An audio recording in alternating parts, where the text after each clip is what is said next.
Alhamdulillahi Rabbil Alamin wal aqibatu lil muttaqin. Asyhadu an la ilaha illallah wahdahu la syarika lah al-malikul haqqul mubin. Wa asyhadu anna Muhammadan abduhu wa rasuluh shadiqul wa'dil amin. Allahumma salli ala sayyidina Muhammadin wa ala alihi wa sahbihi ajma'in, amma ba'du.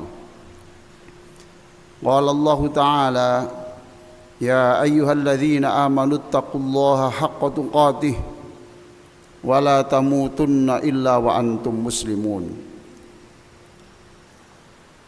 Jamaah Masjid ITS yang sangat saya hormati, dalam 15 menit ke depan saya akan menyampaikan khutbah dengan judul Jangan Gengsi.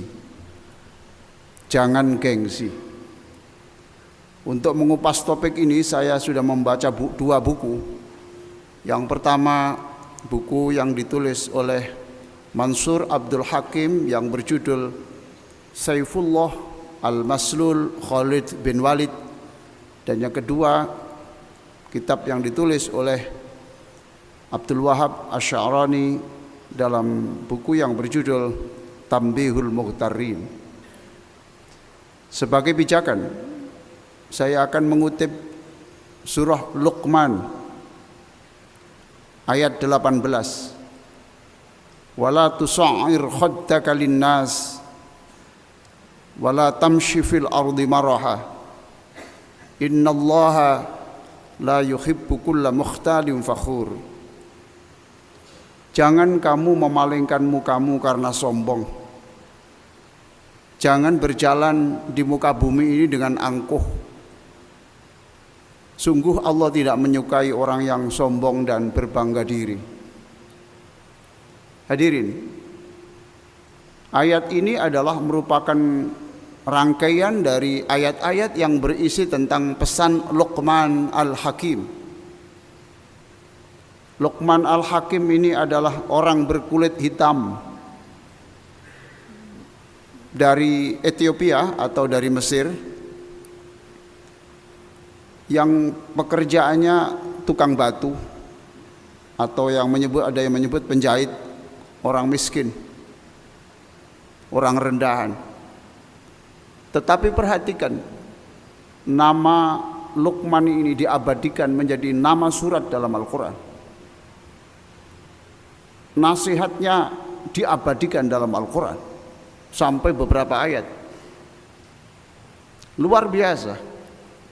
Inilah pelajaran dari kita semuanya, bahwa kemuliaan tidak ditentukan siapa keturunan siapa, tidak ditentukan dia punya apa, tidak ditentukan dia alumni mana, tetapi ditentukan karena iman dan akhlaknya.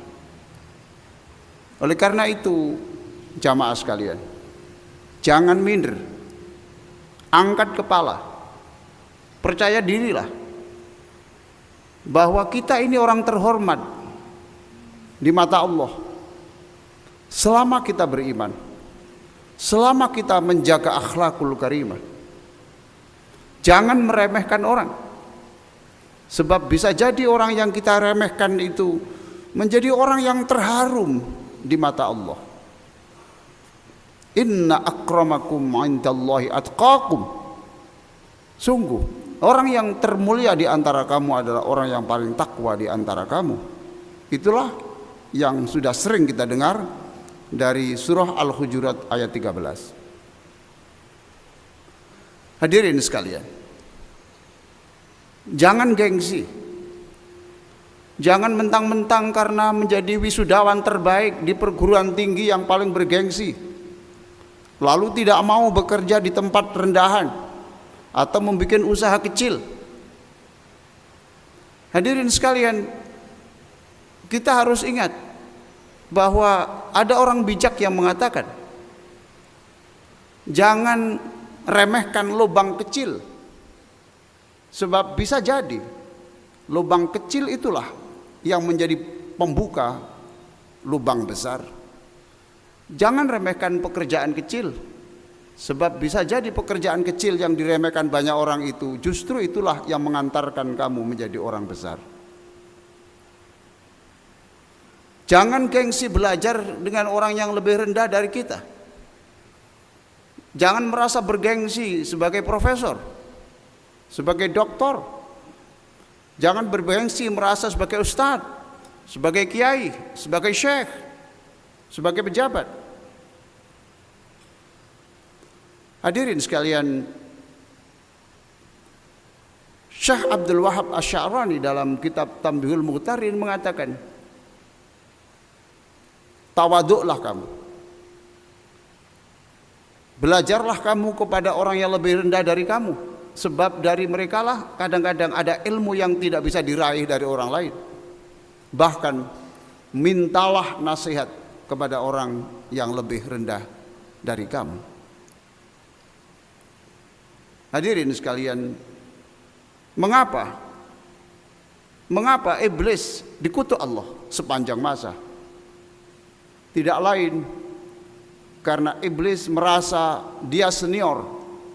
Iblis merasa dia punya background yang lebih terhormat dari Adam.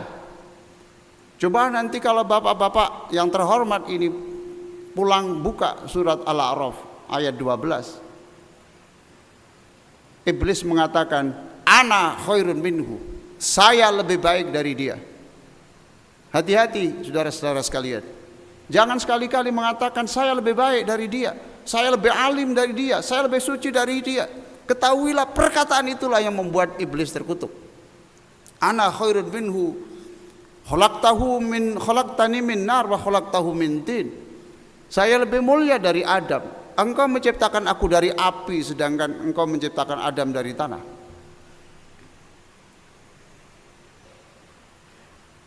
Jangan bergengsi lalu melakukan flexing, pamer, atau jaim, jaga image. Orang yang menjaga image, orang gengsi itu tersiksa. Karena dia harus memenuhi kebutuhan-kebutuhan sesuai dengan standar hidup yang ditetapkan. Orang seperti itu, hadirin sekalian, ujung-ujungnya adalah nanti demi mempertahankan gengsinya, dia melakukan kejahatan, penipuan. Bahkan tidak sedikit orang-orang yang karena gengsi itu kemudian melakukan pinjaman, mencari pinjaman. Apalagi sekarang dengan pinjaman yang tercepat dan termudah, pinjol, pinjaman online. Gengsi menyebabkan dia menyiksa diri, bahkan anak dan istri, dan tidak sedikit yang berujung dengan bunuh diri.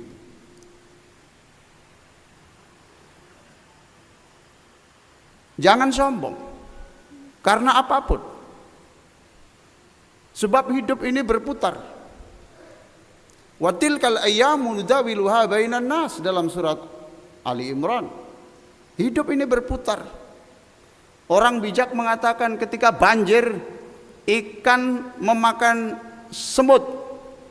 Ketika banjir surut, dibalik semut yang makan ikan.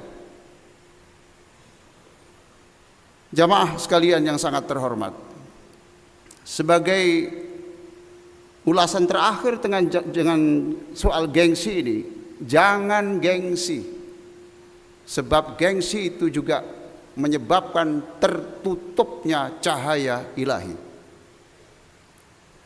Dulu Abu Jahal, Abu Lahab tidak mau masuk Islam bukan karena ideologi, hanya untuk jaga gengsi. Tirulah Umar bin Khattab. Umar bin Khattab sebagai orang terpandang di kalangan penduduk Mekah, tapi dia tahu kebenaran, dia masuk Islam. Tirulah Umar bin Khattab ketika ditunjuk sebagai kepala negara. Dia berpidato kemudian turun, ditegur oleh seorang wanita. Dia kembali ke mimbar dan dia mengatakan, mohon maaf, saya salah, saya luruskan. Tirulah Gregorius Theodorus, panglima perang tentara Romawi. Dia masuk Islam di depan tentaranya sendiri, sebab dia mengetahui kehebatan dan keagamaan Khalid bin Walid. Kita tahu bahwa Khalid bin Walid adalah tokoh kuat yang mengalahkan tentara Islam dalam perang Uhud. Tetapi setelah dia masuk Islam, dia tetap hebat. Dia masuk Islam. Dan setelah Islam, dia menjadi panglima perang. Yang kemudian oleh Nabi diberi gelar Saifullah, pedangnya Allah. Dalam perang Yarmuk, Gregorius membawa pasukan 240.000 tentara. Khalid bin Walid hanya 40.000, tapi dia tidak gentar karena dia sudah mempunyai strategi kuat. Bahkan ketika menaklukkan Irak, biasanya perjalanan itu 18 hari, tidak tahu caranya bagaimana. Dia bisa menempuh perjalanan itu hanya dalam 5 hari. Gregorius minta nanti dalam perang Yarmuk, saya minta duel satu-satu. Saya ingin melawan Khalid. Ketika dia keluar, Khalid menyambutnya dengan kuda, dengan lari cepat. Tetapi sebelum dilakukan duel, Gregorius minta waktu sejenak. Kuda mereka berdua sampai bertemu dengan kepala kuda masing-masing. Gregorius bertanya, apakah engkau itu menerima pedang dari Tuhan melalui nabimu, sehingga engkau itu disebut Saifullah? Oh, tidak. Khalid, saya tahu kamu perang ini karena kemiskinanmu. Kalau karena kemiskinanmu, dana yang kamu butuhkan berapa tahun ini? Gregorius keder. Khalid mengatakan, maaf, kami berperang bukan karena kemiskinan. Dia bertanya lagi, lalu kapan kamu memperoleh gelar Saifullah? Itu ketika saya masuk Islam dan Rasulullah menyebut saya Saifullah, artinya orang yang bisa menaklukkan dalam peperangan atas bantuan Allah. Baik, saya tanya lagi, bagaimana kamu memperlakukan orang-orang yang mengikutimu bersyahadat? Oh, dia saya yang hormati, memiliki kedudukan yang sama, memiliki hak dan kewajiban yang sama. Khalid, saya tanya, ini jujur apa tidak? Jujur, dan saksinya adalah Allah. Tiba-tiba hadirin sekalian yang sangat saya muliakan, Gregorius, panglima tentara itu berbisik kepada Khalid, tolong ajari saya masuk Islam. Diajaklah oleh Khalid ke tenda, diajak berwudu, dan kemudian melanjutkan perang. Melihat panglima perang dari Romawi ini mengikuti Khalid bin Walid, mereka murka besar, mengejar terus. Yang dikejar adalah Gregorius Theodorus, dan akhirnya dia meninggal dunia.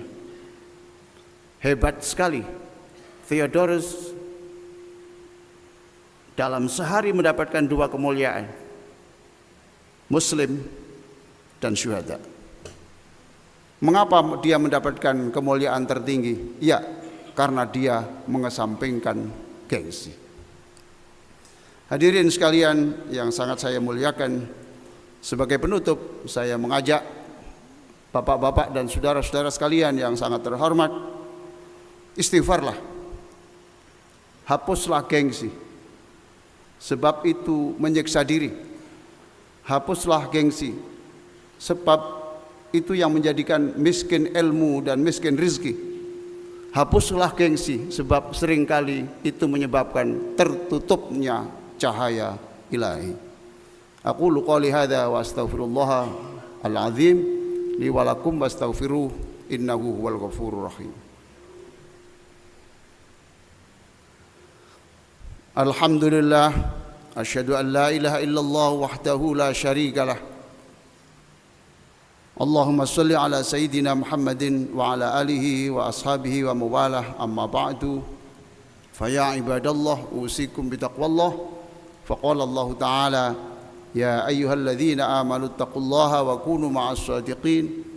Innallaha wa malaikatahu yusalluna 'alan nabi. Ya ayyuhalladzina amanu sallu 'alaihi wa sallimu taslima.